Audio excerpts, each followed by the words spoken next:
देहिया फुलाइल बा लगेला लगेला लगेला। पिया में विटामिन की कमी है, थोड़ा थोड़ा देहिया में पानी की नमी है। मिलो न हमरा से फूल जाओगी। सोनावा कैसी कोरिया दिल्ली शहर से लाई है कि तोह से पहली तोहर में हरिया बतिया जो तू भूल। लिखी है काली काली लट तेरी, जरा इन जुल्फों को सुलझाने तो दे। इतनी भी क्या है जल्दी तुझे, खड़ी अपने मिलन की।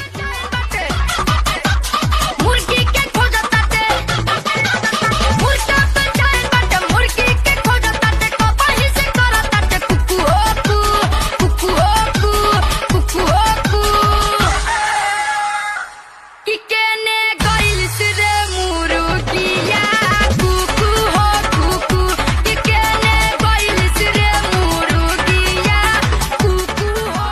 के भातार बड़ तू तो ए बोला मुआ, होलिया में आवेला ना घरवा हो जाई बरवा। निमन तोहरा से बाटे यारवा। या हो कहवा बिजी रहेला तू कवना लभर पो। अरे पिया हो कहवा बिजी रहेला तू। भी लड़की पटाने आता है, अरे जाजा इन नजरों से तीर चलाने आता है। क्या समझी? बूते लागल दिया बूते लागल, कमरा में दहा उठे लागल। बूते लागल दिया बूते लागल।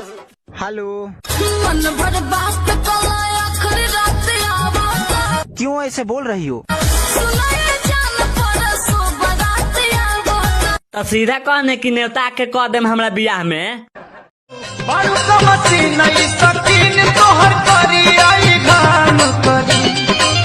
बारू समझी नहीं सकीन तोहर करी आई गान करी। जब लाग जाई कभी कभी अखिया पे कहा जब लगा के, ओठ में लाली और बिंदिया सजा के, मारे छै सबके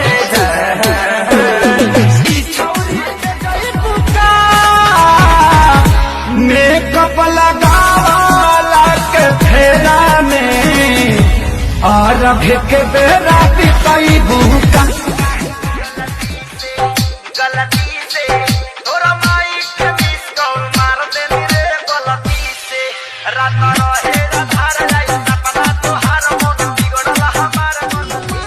दे हो तोहरा करे जो दिन भर करे पैसे कैसे पैसे कैसे बारिश रे। अरे ऐसा बात नहीं कदे जरा मत कार हो केहू और के बानी फिलहाल